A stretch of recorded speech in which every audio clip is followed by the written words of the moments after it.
reports, actually. Some news articles, historical accounts, even some personal testimonies, too. It's really amazing how much activity there has been in this one area. We're going to try to get to the bottom of it all. Yeah, what's the history here? How prevalent are these sightings, really? And are we dealing with hard evidence?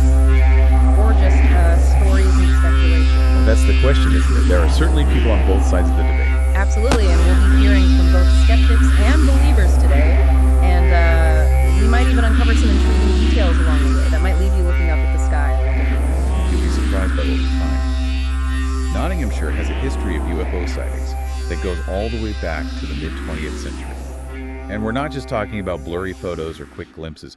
We're talking about detailed accounts from multiple witnesses, describing shapes, movements, even sounds. You're right about that. That's one of the things that makes this deep dive so fascinating. We're looking at patterns and trends that have emerged over decades, starting with an incident that really captured the public's imagination. The flying bedstead in 1954 in Hucknall. Now, this wasn't a true UFO, but just try to picture this. A strange, almost alien-looking machine hovering in the sky. Described by some as a flying car? Right. It was actually the Rolls-Royce thrust measuring rig, a pretty unique aircraft that definitely caught people's attention. It makes you think about how we perceive advanced technology, even human-made technology. It can sometimes blur the lines between the familiar and the unknown. Absolutely. Perception plays a big role in how we understand these things.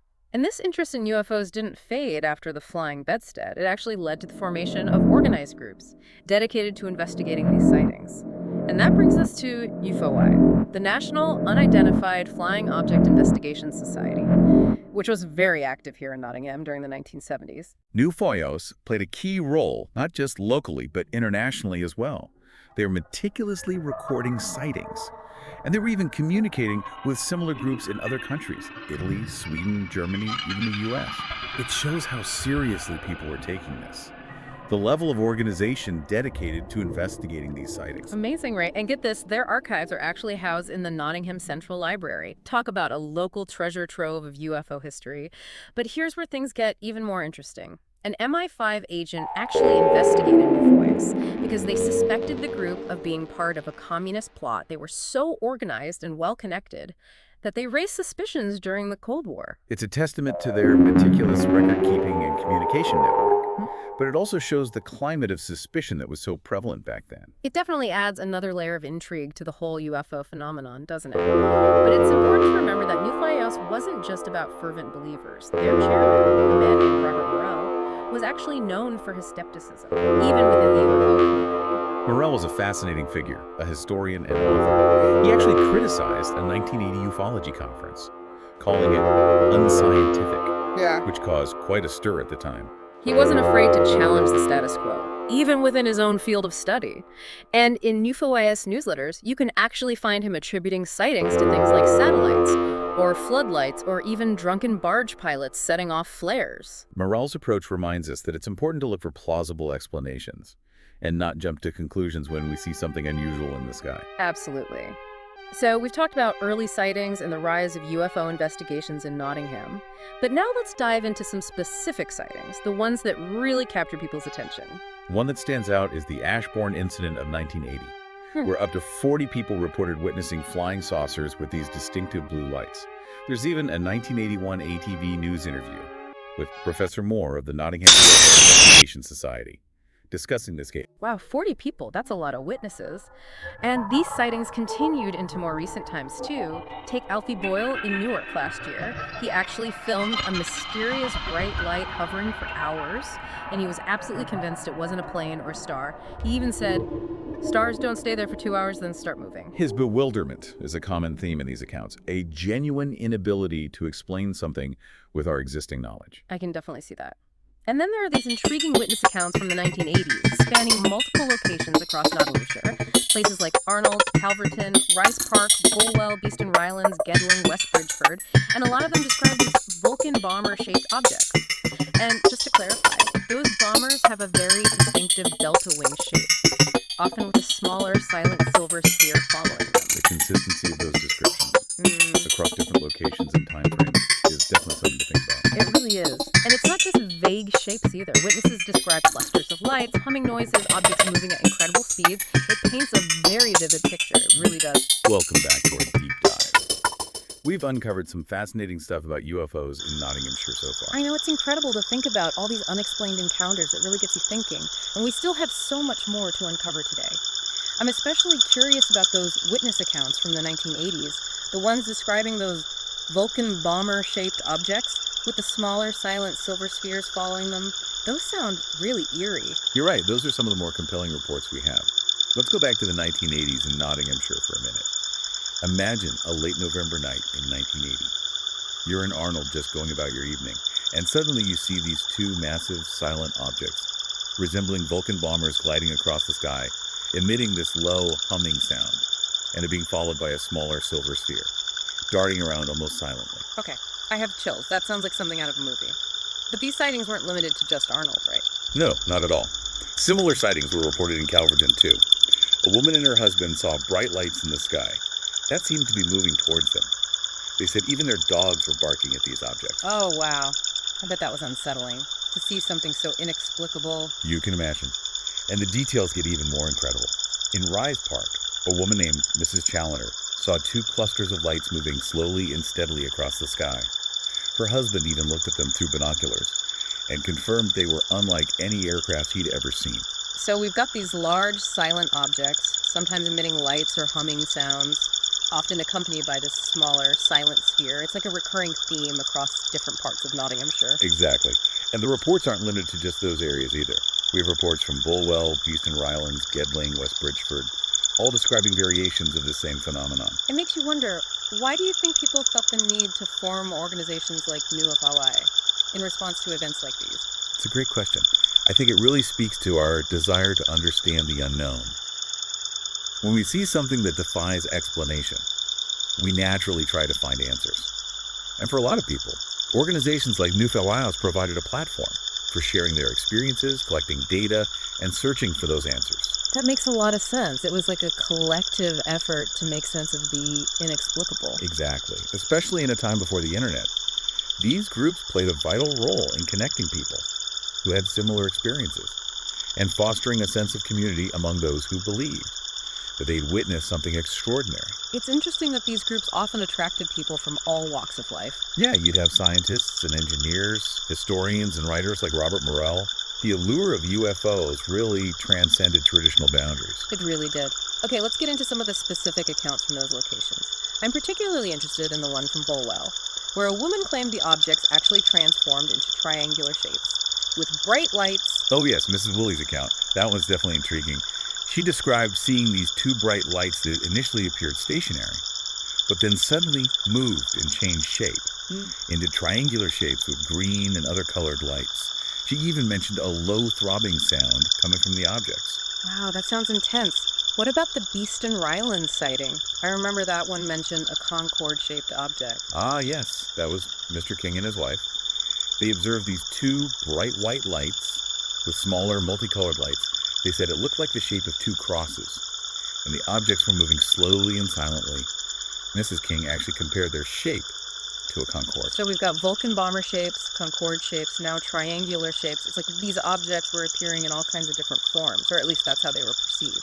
It definitely adds to the complexity of these sightings. It really does. Yeah. And remember that smaller silent silver sphere we kept hearing about? The one that seemed to be following the larger object? Yes, of course. Well, in West Bridgeford, multiple witnesses reported seeing this sphere racing across the sky near the larger crafts, almost like it was protecting them or watching over them. That's an interesting detail, isn't it? And it pops up in multiple accounts from different locations. It does, which makes it even more intriguing. It's like a scene from a science fiction film. It really is. We've explored some really detailed sightings from the 1980s. Do you think the Cold War paranoia had any influence on these sightings? That's a good point. I think it's definitely possible. The anxieties of the Cold War, the fear of potential threats from the skies, it could have played a role in how people interpreted these unusual sights. It was a time of heightened awareness of potential attacks, whether from enemy aircraft or missiles. Exactly. So it's conceivable that this underlying fear influenced how people perceived things in the sky. Maybe they were more likely to associate them with threats, or even extraterrestrial origins. So you're saying these local sightings were happening during a time of growing international obsession with UFOs and a pervasive sense of unease about what might be out there? Precisely. It was a time of uncertainty and rapid technological change, which likely fueled a lot of speculation. It's fascinating to think about how those factors might have influenced people's perceptions. It's hard to separate those things completely, but what's clear is that these sightings had a real impact on those who witnessed them. They weren't just abstract ideas or news stories. These were lived experiences. Exactly. They left people questioning their understanding of reality. And for some, those questions led them to dedicate their lives to finding answers. Like the researcher we talked about earlier. The one who claimed to have seen triangular crafts over Nottingham in 1991. Right. His story is a good reminder that these sightings can have a lasting impact on people, whether they're explained or not. Speaking of lasting impact, we can't forget about the Thieves' Wood incident of 1987. Even though it's shrouded in mystery, it's inspired all sorts of things. Blog posts, enthusiast visits, even a folk song. It's become a local legend. It shows how powerful these unexplained events can be. They capture our imaginations and fuel our curiosity. Like a modern-day folklore? Exactly. Okay, so we've explored some incredibly detailed sightings, but now I'm curious about the other side of the coin. What about the skeptics? What are their explanations for these phenomena? That's a crucial part of this discussion. We need to acknowledge that not every light in the sky is an alien spacecraft. Sometimes the simplest explanation is the most likely one. And we'll delve into those alternative explanations, as well as the scientific perspective on UFOs, in part 3 of our deep dive. Sounds good. I'm ready to put on my skeptic's hat. Okay, so we're back and ready to tackle the skeptic's perspective on all these UFO sightings. It's been quite a journey through Nottinghamshire's UFO history. We've had compelling eyewitness accounts, historical investigations, even a touch of Cold War paranoia. It's amazing how much there is to uncover. But I think it's time to put on our critical thinking caps now and consider some alternative explanations. What are some of the more down-to-earth possibilities for these sightings? Right? Not every light in the sky is an alien spacecraft. We need to remember that. Sometimes the simplest explanation is the most likely one.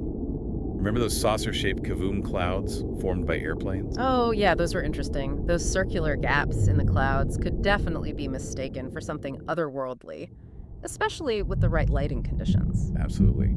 And then there's the classic culprit, weather balloons.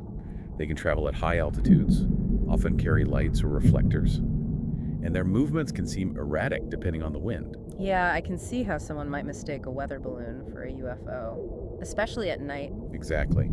And let's not forget about satellites. There are thousands of them orbiting the Earth. It's not uncommon to see them reflecting sunlight. Oh, right, especially during those twilight hours. I've definitely seen those bright moving points of light and wondered what they were. Makes sense. And these days we also have to consider drones.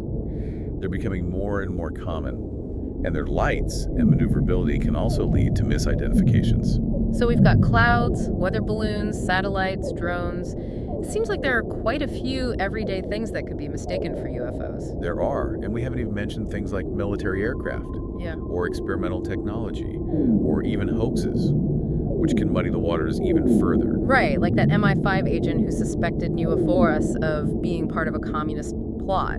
It's a reminder that misinformation and misinterpretations can happen. They can, which is why it's crucial to think critically. Yeah. We have to be careful when evaluating these reports We need to consider all the angles. before jumping to any conclusions. So how do we separate genuine UFO sightings from misidentifications or hoaxes?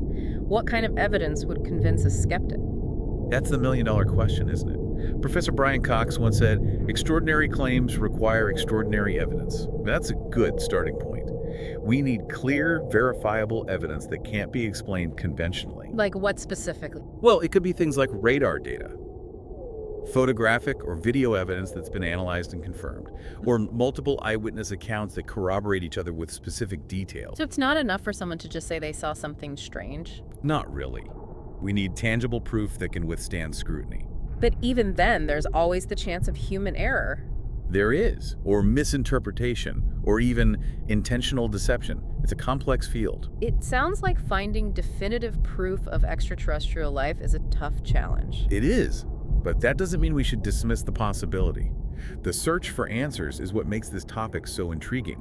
It makes us question our assumptions, explore the unknown, consider the vastness of the universe, and potential for life beyond our planet. You know, despite all the skepticism and potential for mistakes, there's still something captivating about UFO sightings. There is. It taps into our sense of wonder. Or curiosity about what might be out there.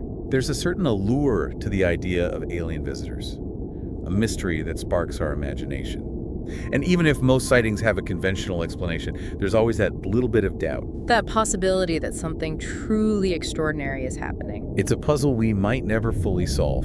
But the journey of trying to figure it out is what keeps us engaged. That's the beauty of it. Well, as we wrap up this deep dive into Nottinghamshire's UFO history, I'm definitely feeling a mix of wonder and skepticism. There's so much we still don't know, but that's okay. It is. The pursuit of knowledge is an ongoing process. And the mystery of UFOs is just one of many fascinating enigmas out there. So to all our listeners out there, keep looking up, keep asking questions, and most importantly, keep that sense of wonder alive. You never know what mysteries you might uncover. Until next time on The Deep Dive, where we'll explore another corner of the unexplained.